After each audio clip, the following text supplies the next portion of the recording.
We'll very quickly go through the natural exponential function, although I realize on the lesson for the natural log function we covered quite a bit of the information that we need for this lesson, so this ought to go fairly quickly. We need to remember that e to the x and the natural log of x are inverses of one another. That means the graphs are reflections in the plane over the line y equals x.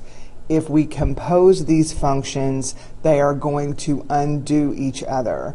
When we look again at the graph of the natural exponential function, or y equals e to the x, we recall that the domain is all real numbers. We can put any real number value of x into this function and get a corresponding output. The range is all positive real numbers. Remember, because they are inverses, when we do f of g of x, if f of x is e to the x and g of x is natural log of x, then f of g of x composed in this direction should map us back to where we started, and g of f of x in the opposite direction again is going to map us back to where we started.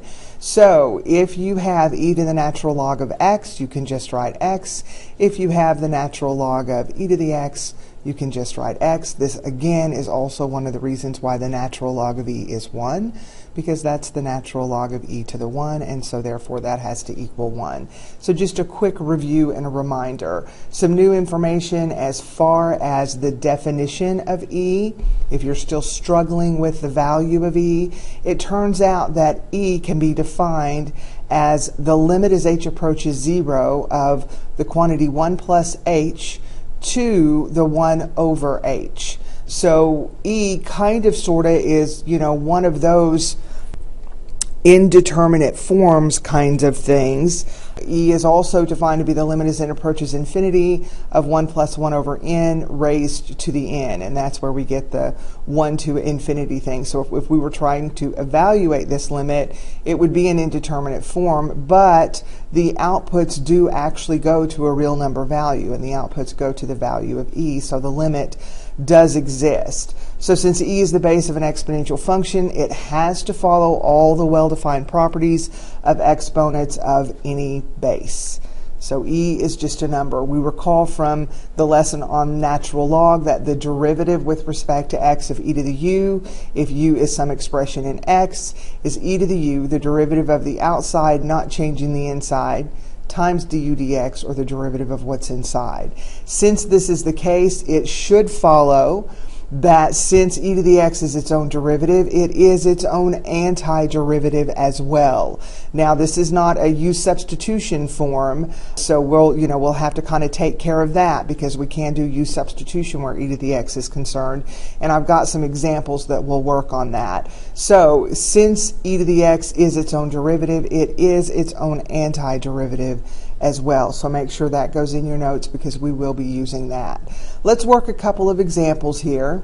The derivative of a function f is given by f prime of x equals the quantity x minus 3 times e to the x for positive input values only, and f of 1 equals 7.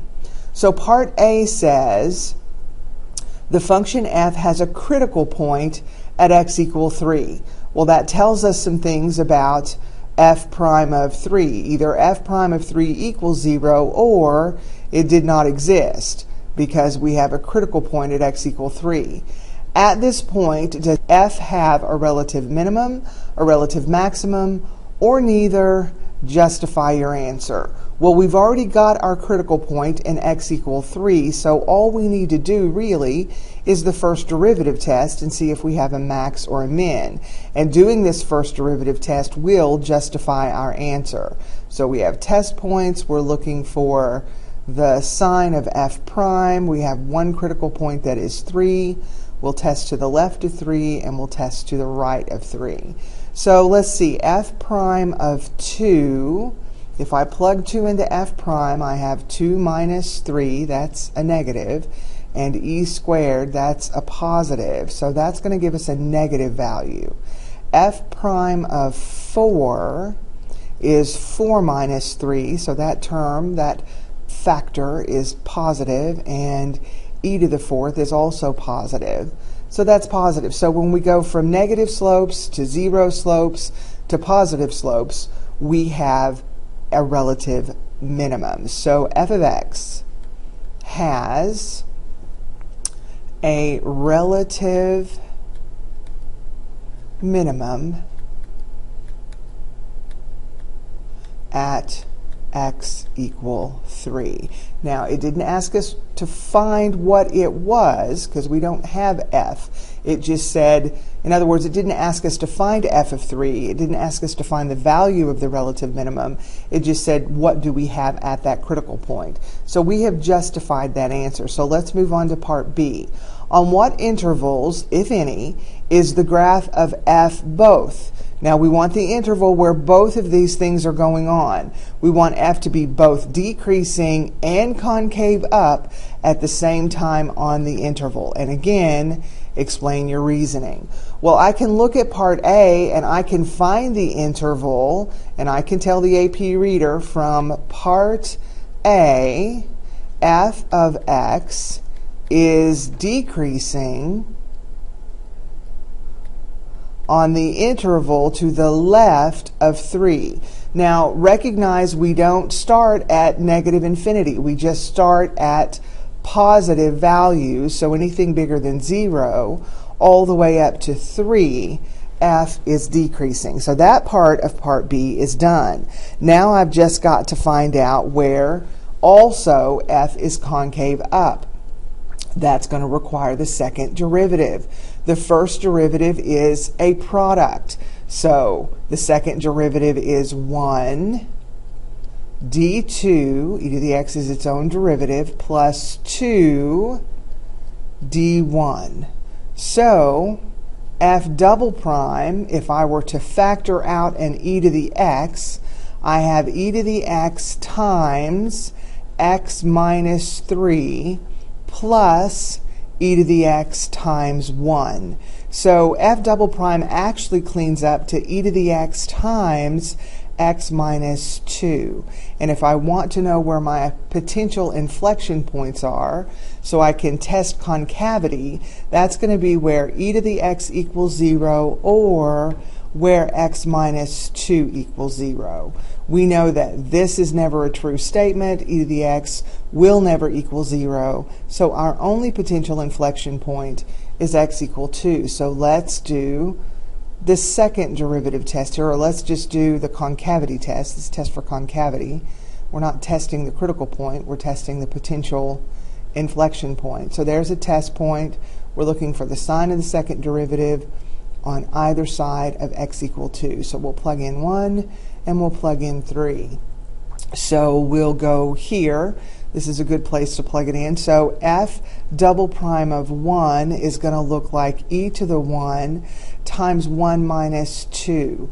And this is going to be a negative. So that's negative. We're concave down on that interval. And f double prime of 3 is going to look like e cubed, which is positive, times 3 minus 2, which is also positive. So we're concave up on that interval. So f of x is concave up on the interval starting at 2 and going to our right endpoint, which we'll go back up here and look. We're defined for all values greater than x, so it's concave up all the way up to positive infinity. Now part B says, where is it doing both? So let's answer the question. F of x is both decreasing and concave up on the interval or values that are shared between these two intervals. And hopefully you can see that the only values shared are from 2 to 3. We are definitely decreasing from 2 to 3, and we are concave up from 2 to 3. So let's go back up here and let's look at part C. Set up but do not evaluate an integral expression for f of 3. So I'm going to start over here and we'll do part C. Set up but do not evaluate an integral expression for f of 3. So I know f prime of x is, and I can distribute that e to the x if I wanted to. It might make it easier to handle. I don't really need to, but there's f prime of x. And so if I want an integral expression, then I would integrate, and if I wanted f of 3, then that should be my upper limit. We'll talk about what my lower limit should be if I have any clues on that. So this would give me f of 3, fundamental theorem would give me f of 3 minus f at the lower limit. And do I have any place, any information, number one, that I haven't used yet, or number two, that might give me a good starting point so I would know where to start? Well, I could start at f of 1, which I know is 7. So what I would show them is that I realize f of 3 is going to be the integral from 1 up to 3 of x e to the x minus 3 e to the x dx. And now I'm solving this for f of 3, which means I'm adding f of 1 to both sides. So that would be plus f of 1, which they tell me is 7. So there is an integral expression for f of 3. I don't have to evaluate it. Let's try to get these two examples done really quickly and try to get this done in one video. Here we have the integral of e to the 4x plus e.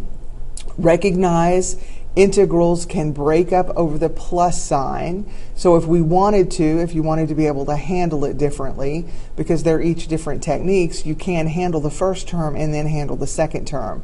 This is clearly a u substitution problem. 4x has been plugged into the e function machine, and so I'm doing a u substitution technique here on that first one, and what I'm going to get is 1/4 times the integral of e to the u du. So my antiderivative is 1/4 e to the u plus c. So if I was to plug it back in down here, that first term would be 1/4 e to the 4x. And now I'm going to add to it the antiderivative here. We'll recognize this is e to the 1.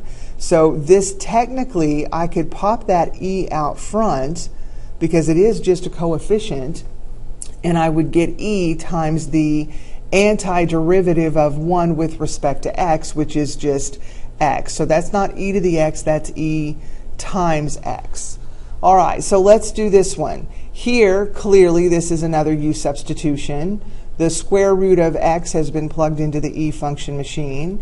Let's see what du looks like. So that's 1/2 x to the negative 1/2 dx. It may be helpful to write this in this form, because this is actually what this looks like. And does that help us here? Because actually this is just e to the u du. It is its own antiderivative, right? And so I'm going to back substitute into the original variable and pick up and do fundamental theorem. So that's e to the square root of 4 minus e to the square root of 1. I'm done.